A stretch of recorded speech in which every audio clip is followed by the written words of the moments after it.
Bismillah, Assalamualaikum warahmatullahi wabarakatuh. Waalaikumsalam warahmatullahi wabarakatuh. Sore ini kita ditemenin para ladies yang pada siap curhat kayaknya. Wajah-wajahnya tuh udah kayak memendam apa gitu. Memendam banyak pertanyaan. Kali ini kita bareng Teh Sani dan Teh Destri. Jadi Teh Sani masih mau curhat lagi? Belum habis? Jangan bosan-bosan ya Umi. Ya Umi mau curhat nih Sani. Kan kita itu punya temen ya Umi, teman sepermainan. Kalau misalnya kita dalam posisi hijrah gitu, mau ngajak temen buat hijrah juga, gimana sih Umi? Udah pernah ini nyoba ngajak? Udah pernah coba ngajak, cuman apa ya? Ya apa namanya, hidupmu hidupku. Oke. Udah beda gitu. Cara ngajaknya gimana? Cara ngajaknya yuk kita kesini bareng, atau tapi ini ahwat ya Umi. Ya kesini bareng, terus apa ya, bareng-bareng menuju kebaikan gitu, ajak terus, tapi masih belum ya dapat hidayah mungkin ya. Belum, iya keinginannya belum muncul lah ya dari dirinya sendiri gitu ya. Alhamdulillah sih kita kayak udah ada keresahan di hati kita tuh, resah bahwa kenikmatan ini cuman kita rasain doang. Pasti kita resah dong, kita pengen nikmat hidayah ini juga dirasakan orang yang kita sayangi gitu. Ini teman dulu tuh ngegeng, seneng bareng, ketawa bareng, terus mengalami banyak naik dan turun bareng gitu kan. Terus ketika kita sudah sudah berusaha menuju panggilan Allah gitu kan, sudah mendengar lah ya, sudah mendengar panggilan Allah, sudah merasakan nikmat hidayah gitu, dan beneran rasanya enak gitu kan. Kalau udah rasanya enak, rasanya nikmat, rasanya beda banget dengan kehidupan yang dulu. Dulu itu seru, dulu itu asik, tapi sekarang itu ya seru ya asik ditambah ada ketaatan. Sedih. Ditambah ada jaminan kebahagiaan kan ya, ditambah ada ya, kalau dulu kan serunya sesaat kali ya, hanya di fase dunia aja gitu. Kita kan pengen banget bareng-barengnya, keseruannya, perjuangannya itu lebih long lasting, yang raihannya adalah surga gitu loh. Kalau dulu mungkin raihannya ya hanya ingin meraih ketawa bareng, hanya ingin meraih kesenangan bareng, atau bahkan mengumpulkan angka bareng gitu kan, berkarir bareng gitu. Kalau sekarang kan kayaknya stepnya tuh harus ditambah gitu loh, harus selangkah lebih maju dari yang kayak dulu lagi. Pasti kita pengen banget nikmat yang udah kita rasain ini, kamu harus bisa ngerasain gitu. Ini nikmat banget, luar biasa. Ya mungkin intens ya ngobrol gitu. Kita nggak bisa sekali ngobrol terus ada hasil, sekali ngobrol kita terus langsung ada hasil, nggak gitu juga gitu. Sering ngobrol terus bahkan mungkin diajak aktivitinya kali ya. Yuk kita cobain sekali aja, kayak kita dulu kan aku yang ngajakin kamu nyobain bakso ini kan gitu ya. Ini bakso asli enak, kamu harus coba kan gitu. Ini aduh gitu kan, emang benar gitu, iya cobain deh gitu.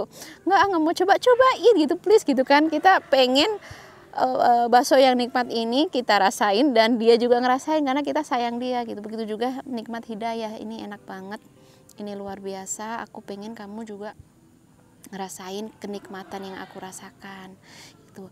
Bahkan fase transform kan perubahan ya. Perubahan ini di aku itu mendatangkan banyak hikmah gitu. Ya aku nggak tahu, pasti dia juga ngedapetin lah ya hikmah itu gitu. Tapi hikmah itu kalau hubungannya adalah bonding sama Allah. Bonding itu kan punya ikatan sama Allah ya, punya ikatan lebih dekat sama Allah. Kita itu feel full itu ngerasa kita bukan sempurna, kita ngerasa utuh gitu. Kita udah nggak, kalau dulu yang ngejar harta ya untuk harta, berarti kita butuh sama harta. Kalau dulu ngejar karir ya karena karir karena kita butuh karir gitu. Kalau dulu ngejar jodoh ya karena kita butuh jodoh. Kalau sekarang itu ngejar harta, ngejar karir, ngejar jodoh itu bukan untuk memenuhi kebutuhan kita, tapi itu sebagai apa ya, fasilitas atau sarana biar kita dapat yang lebih dari itu. Kita nggak sekedar dapat jodoh doang, nggak sekedar ngejar duit doang gitu kan. Ada yang pencapaiannya lebih dari itu gitu. Dan biasanya sih ya kalau kita bisa ngerasain bonding kuat sama Allah, kita bisa nge-share rasanya bonding kuat sama Allah tuh kayak gini loh gitu. Jadi ketika misalnya kita ngejar harta, karena harta itu karena Allah, angkanya ya biasa buat kita gitu, mau naik mau turun itu udah biasa gitu. Misalnya kita ngejar jodoh karena memang memenuhi kebutuhan, sekarang udah beda gitu. Aku ngejar jodoh karena untuk apa ya, menyempurnakan agama, untuk apa ya, menambah peran. Peran kan ya, itu peran sebagai istri, peran sebagai ibu nanti, peran sebagai keluarga, yang semakin kita nambah peran itu semakin tambah bintang ya, kalau untuk guru SD kali ya, semakin nambah bintang gitu. Nah hal-hal seperti itu yang memang harus sering diskusi dalam gitu, ngobrol mendalam gitu, ngerasain oh nikmat yuk gitu. Dan dia mungkin dari awalnya mungkin dia akan, ketika kamu cerita tentang nikmat itu ya dia nggak tahu apaan sih, ngomong apa sih kamu gitu. Seperti ketika kita ngomong ini bakso enak, yang enaknya gimana, gurih gitu kan, ini gurih terus lembut terus nagih gitu kan. Dia nggak ngerti sampai dia benar-benar mencicipi sendiri bakso itu gitu. Oh iya bener ya, gurih, nagih gitu kan.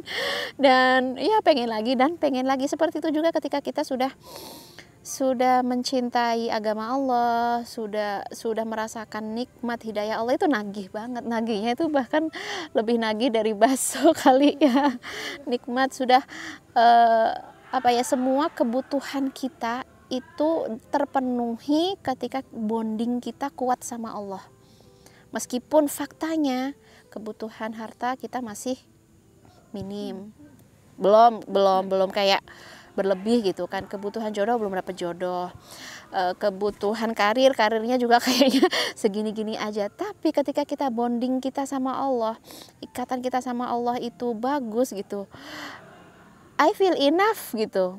Ini udah make me happy, udah bikin aku happy, udah aku tuh nggak kayak orang belangsatan kayak dulu lagi gitu kan, yang ngejar-ngejar apa gitu kan, yang sampai jatuh bangun, yang sampai nangis, yang sampai stres gara-gara mengejar duniawi gitu. Jadi hal-hal seperti itu apa ya, diobrolin, didiskusiin gitu. Kamu gimana? Mungkin ya awalnya gimana karir kamu gitu. Iya aku stres tahu, misalnya dia ngomongin. Makanya pendekatannya sih nggak harus yuk gitu, enggak juga sih. Membaca kebutuhan dia, membaca rintihan dia, ya kan? Karena biasanya orang akan belajar untuk punya relationship dengan Allah itu karena kegagalan relationship dengan dunia. Misalnya akhirnya misalnya dia gagal ngedapetin karir, belum dapat karir yang bagus, belum dapat angka yang bagus, belum dapat jodoh bla bla bla, dia akan mencoba untuk memperbaiki sebuah relationship yang sifatnya lebih menjamin gitu loh. Kalau yang lain itu kan ya sifatnya bukan jaminan ini ya selamanya gitu. Yang relationship yang benar-benar bisa, ketika kita sudah berhasil relationship kita sama Allah, maka relationship kita dengan yang lain itu fix, sudah dijamin, sudah aman gitu. Asuddu faqra ibadi, aku akan penuhi semua kebutuhan hambaku. Itu mungkin bukan bahasa hadis, bukan bahasa Quran ya, tapi itu inti dari apa ya, Allah itu kayak pengen ngomong kayak gitu ya. Meskipun apa ya, bahasa hadisnya tidak seperti itu ya. Asuddu faqra ibadi, Kalau hambaku punya ikatan, punya bonding yang baik dengan aku gitu, biarkan aku yang akan memenuhi semua kebutuhan dia. Pasti banget ya, manusia itu kebutuhannya luar biasa banyak. Kebutuhan kebutuhan emosional, kebutuhan harta, kebutuhan sosial.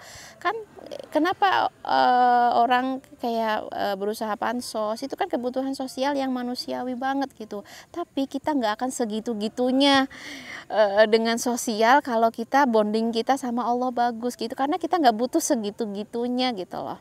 Kecuali memang karena untuk kebutuhan dakwah ya, kita memang harus memaksimalkan potensi kita untuk menarik, untuk ngasih invitation gitu. Jadi menurut aku untuk teman-teman yang kayak gitu, jangan langsung yuk ke kajian yuk gitu, yuk aku punya punya activity ini, nggak harus langsung ke situ gitu. Gimana kabar kamu? Justru bonding kita yang harus kita naikkan sama dia. Mungkin dia ngerasa kamu sama dia udah nggak kayak dulu lagi, kamu udah beda deh gitu, kamu udah nggak asik, kamu udah nggak loyal sama aku, dan kamu penampilan kamu gitu kan, kita beda ya kan. Ketika dia sudah menyimpulkan kita berbeda, dia seakan-akan udah nggak punya bonding, nggak ada ikatan, aku nggak ada ikatan apa-apa lagi sama kamu. Padahal kita dulu pernah mengalami banyak hal, kita punya memori yang sangat panjang, tapi sekarang kamu udah beda gitu. Nah berarti kita harus masuk lagi nih, membuat ikatan lagi, mengeratkan bondingnya lagi gitu. Aku tuh masih peduli banget sama kamu, aku tuh masih sangat sayang sama kamu gitu. Makanya aku pengen banget dengerin kamu sekarang apa gitu. Aku dulu kan sering dengerin curhatan kamu tentang orang tua, tentang pekerjaan gitu. Aku kangen sama kamu gitu. Ketika kamu curhat gitu kan, dia curhat banyak. Di curhatan dia itu pasti banyak sekali kebutuhan-kebutuhan duniawi yang solusinya adalah bonding sama Allah. Kalau teman-teman atau Sani atau Desri bisa membuat jembatan, membuat ini orang yang punya kebutuhan duniawi ini bahwa solusinya adalah Allah gitu, maka kamu ya insya Allah akan berhasil bawa hati dia. Kan sebenarnya yang harus kita bawa kan hati, bukan fisik dia kita bawa kemana-mana, kita ajakin, enggak, tapi hati dia itu kita tetap terikat gitu. Aku sama kamu tuh punya ikatan kuat dari dulu gitu, dan ikatan ini aku nggak mau ngelepas kamu karena kamu berharga buat aku gitu loh. Dulu kamu boleh digali kebaikan dia yang dulu. Tahu nggak, aku dulu tuh pernah rapuh, kamu jadi orang yang bikin aku teguh lagi gitu kan.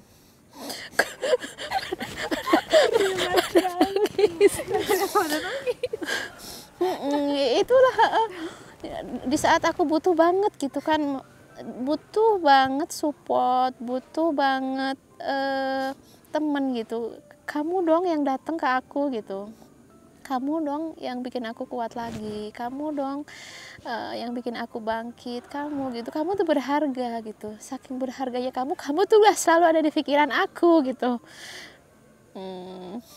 Makanya ketika aku ngerasain nikmat, aku nggak mau dong nikmat ini.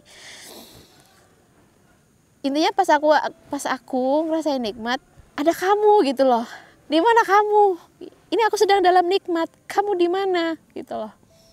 Ini aku sedang dalam kondisi happy, kamu di mana? Aku sedang dalam kondisi yang pengen nge-share happiness kayak dulu lagi, kamu di mana gitu. Jadi kembali mengeratkan hati, karena awalnya kita sudah eratkan ya, cuman mungkin sedikit prosesnya sedikit berbeda. Kadang kan ketika berteman itu ada yang jalannya kecepatan, maksudnya proses hijrahnya misalnya jalannya kecepatan, kemudian ada yang masih aku capek, aku belum sanggup, aku nggak kuat, kamu tunggu, jangan cepetan dong gitu, tunggu, aku capek, aku nggak kuat, aku nggak sanggup, boleh tunggu nggak? Oke, aku tunggu ya gitu, aku tunggu. Aku kayak pernah dulu kan SMA itu jadi anak pramuka gitu kan. Di anak pramuka itu kan banyak jalan nanjak gitu kan. Ada yang sangat kuat. Iya, kalau yang sangat kuat mah bisa bisa cepet, bisa sampai ke puncak itu cepet banget. Kan masih banyak orang-orang yang tunggu dong nggak kuat gitu, ya udah jalan duluan gitu. Ya itu kayak proses kehidupan kita kayak gitu. Nggak harus yuk bareng, pokoknya harus bareng gitu, pokoknya harus, kamu harus, enggak juga sih gitu, ngelihat kondisi dia belum siap, dia belum kuat, dia belum, aku nunggu loh. Jadi bahasa bahasa aku nunggu itu dia akan ngerasa oke, aku ditunggu gitu, oke, aku masih diperhatikan, oke, aku masih dinantikan, aku nunggu kamu seperti persis seperti dulu aku nungguin kamu ketika ini gitu. Jadi membangun bonding, keterikatan yang ya kita masih terikat, tapi dia merasa ikatan itu udah nggak ada lagi gitu. Jadi itu tugas kita, membangun bonding. Kalau sudah bondingnya ada, udah terikat krek gini ya, itu kita udah nggak usah narik dia lagi. Kita udah nggak usah kayak ngasih bela kita gitu, nggak gitu. Kita udah udah jalannya udah bahkan aku pengen kita itu lebih deket lagi. Dari yang dulu karena kita deket, dulu kita deket karena teman, karena asik. Kalau sekarang kita deket karena Allah, itu lebih hangat, bener gak sih? Kalau deket karena Allah itu lebih hangat dan lemnya itu lebih kuat gitu. Kalau misalnya dulu karena pertemanan doang, kadang-kadang yang namanya teman gitu kan gampang patah, gampang pecah, gampang terbelah gitu kan. Tapi kalau karena Allah mungkin akan sedikit berbeda, mungkin ritmenya ada yang cepat, ada yang lambat, tapi karena kita liwajillah, karena Allah gitu, yang cepat akan menanti yang lambat pun akan berusaha menuju gitu loh ya, nggak yang santai-santai aja gitu, paling gitu. Masya Allah, jadi baper. Aku doain sih semoga semua orang yang kita cintai satu nikmat dengan kita, satu apa ya, jangan sampai ada yang ketinggalan ya. Bukan berarti kita ini yang cepat, bukan berarti kita yang duluan, enggak juga sih, karena ini hanya proses ya. Mungkin awalnya seperti ini, bisa jadi next teman kita ketika dapat momennya, momen hijrah dia lebih dahsyat, hijrah dia lebih keren lagi gitu. Bahkan next gitu, aku butuh pertolongan kamu saat ini ya, kan memang seperti ini ya manusia gitu. Next aku butuh pertolongan kamu, aku butuh support kamu gitu. Jadi harus ada rasa acceptance di dalam hati kita. Acceptance itu menerima dia. Dulu kita pernah nerima dia apa adanya gitu kan. Sekarang kita juga harus terima, meskipun dia sekarang rada sewot misalnya, meskipun dia sekarang lebih baper, meskipun dia kayak masih banyak negatif thinking sama kita harus acceptance itu terima. Oke, aku tetap terbuka buat kamu, persis seperti dulu aku terbuka. Apapun yang kamu pikirkan, apapun yang kamu ucapkan gitu, aku terbuka gitu. Artinya aku selalu siap peluk kamu kapan siapnya aku peluk. Kan gitu ya.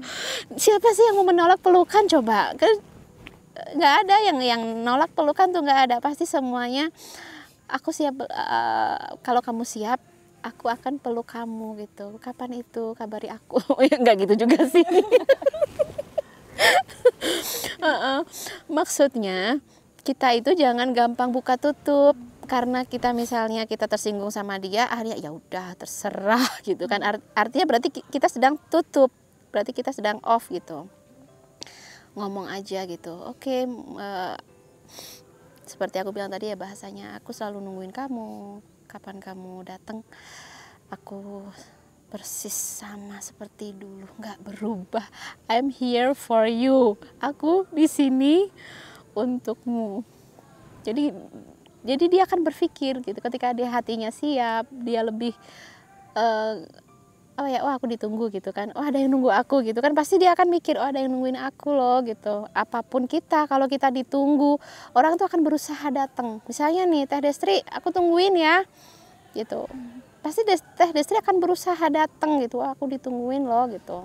Karena bahasa ditunggu itu karena kalau kita menunggu seseorang berarti seseorang itu penting dalam kehidupan kita, benar nggak? Kalau seseorang itu nggak penting, maaf ya, aku jalan dulu gitu, udah selesai. Tapi kalau aku tunggu loh, wah aku penting ya, kok sampai ditunggu gitu. Ini sahabatan ya, gitu. Jadi yang udah Teh Sani jalanin seperti apa nih? Ya, pengen tahu. Maksudnya ya ikhtiarnya seperti apa ke temennya itu? Ya ikhtiarnya ya sama yang dijelasin sama Umi dulu, bareng-bareng. Terus pas ketika ini ngelihat kok beda, terus ikhtiarnya yuk kita ikutan ini bareng, misalnya masih kayak basic-basic aja gitu. Terus udah gitu jarang kumpul karena pas ketika kumpul ngomonginnya misalnya gibah gitu Mi. Oke. Tapi Masih dengan budaya lama ya, terutama gibah. Terus kalau ketika lagi ngobrol dialihin ke yang lain, mungkin ya kamu jadi nggak asik sih gitu. Oke.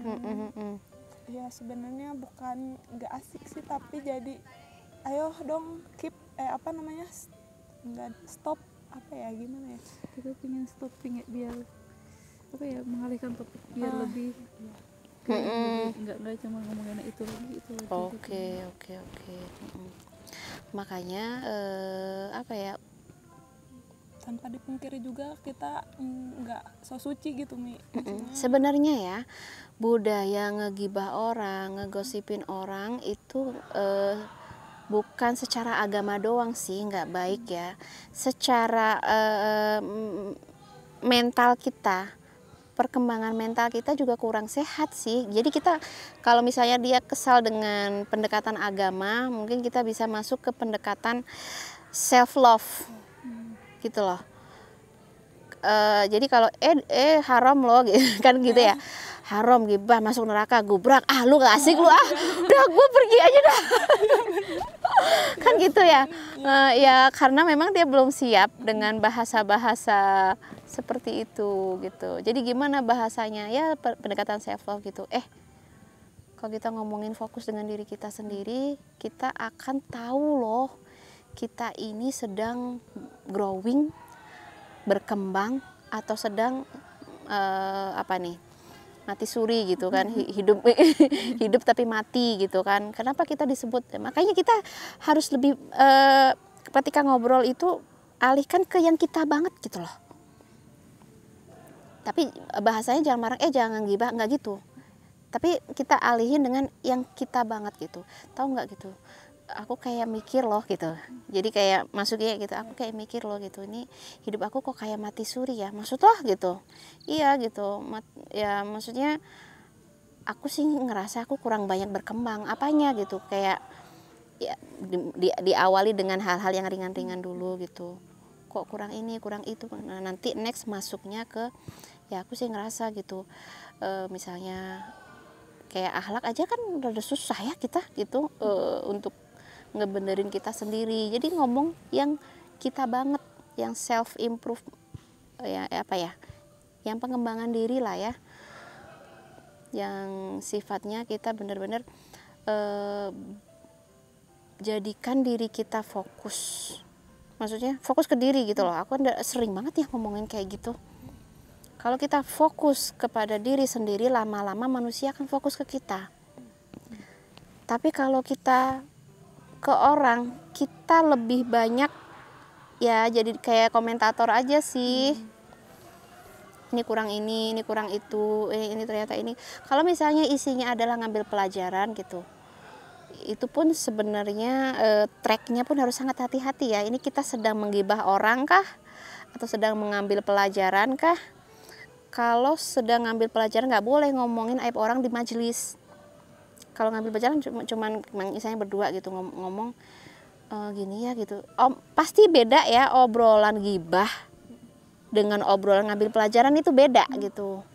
Kalau misalnya obrolan gibah itu kita lebih banyak ngejudge orang, menyebutkan keburukan orang, nggak yang oh ternyata gitu ya. Nah aku gimana ya kayak gitu. Intinya sih kita bakal ngerti sih kita sedang menggibah atau sedang menggali hikmah gitu.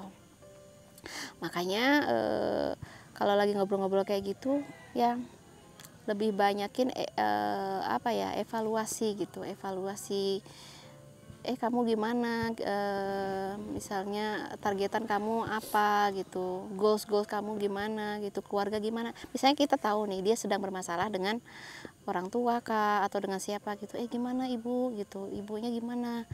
Nah itu yang kita bantu. Jadi masing-masing kita punya banyak PR ya. Nah kita coba ngobrolin PR kita masing-masing. Bahkan misalnya kalau kita menemukan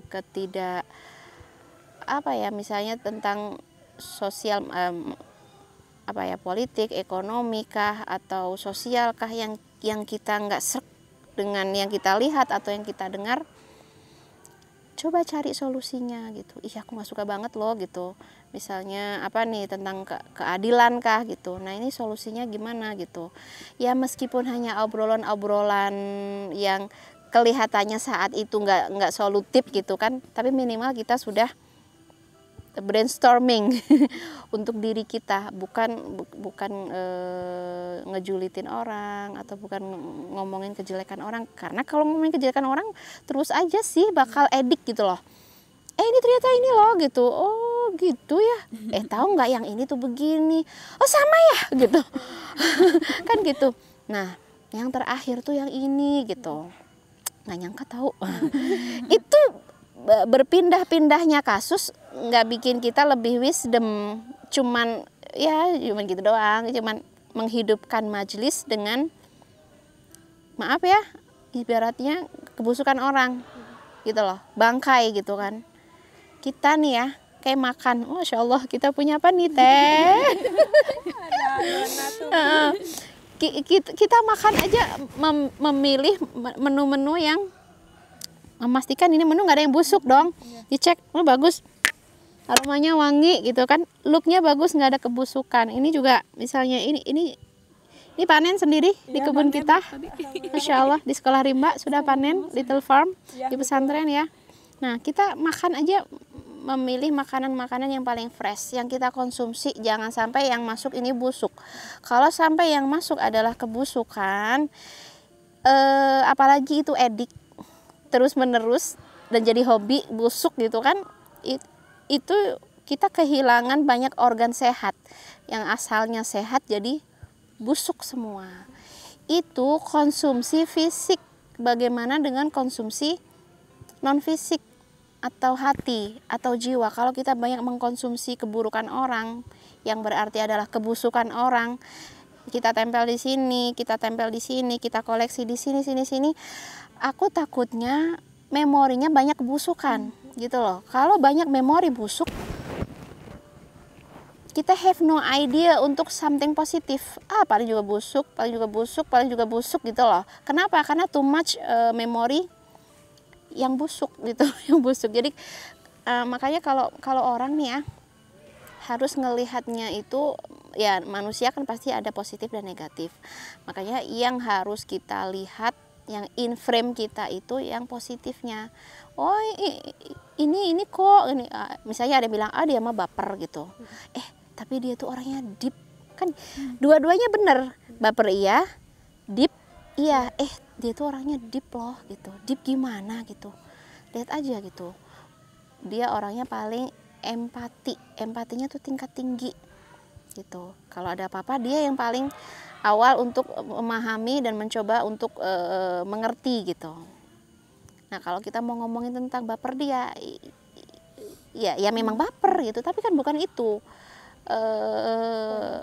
pelajaran yang kita ambil dari seseorang. Itu kan bukan sisi negatifnya, tapi harus selalu positif. Tapi dia deep loh gitu. Ada orang yang misalnya dia tuh keren loh, cerdas, speed bla bla bla, tapi dia orangnya nggak ada empati misalnya, pasti udah hancur tuh karakter seseorang di mata kita. Akhirnya manusia memang ada yang sempurna gitu ya.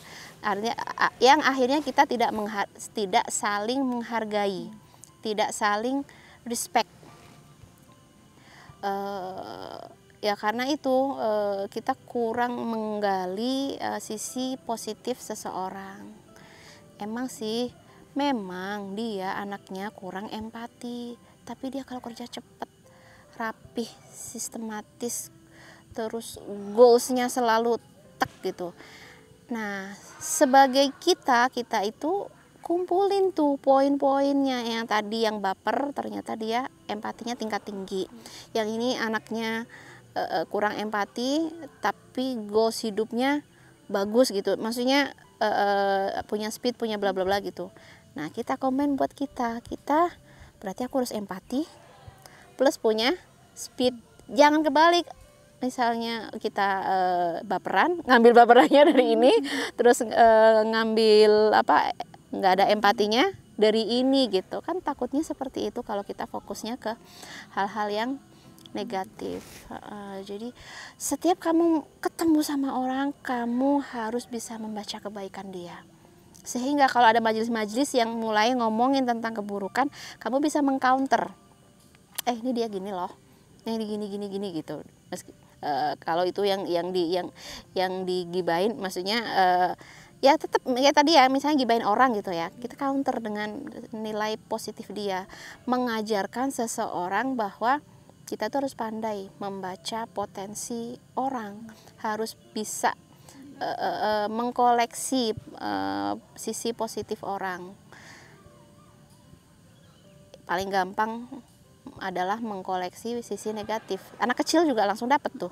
Kalau anak kecil, coba apa yang nggak kamu suka dari ini, langsung dapat. Tapi kalau apa yang kamu suka dari, pasti dia rada mikir gitu. Kenapa? Mungkin yaitu basic kita mungkin sangat cepat untuk melihat hal-hal buruk dan sedikit berpikir kalau diberi tantangan untuk bicara atau mengemukakan hal-hal positif dari seseorang gitu.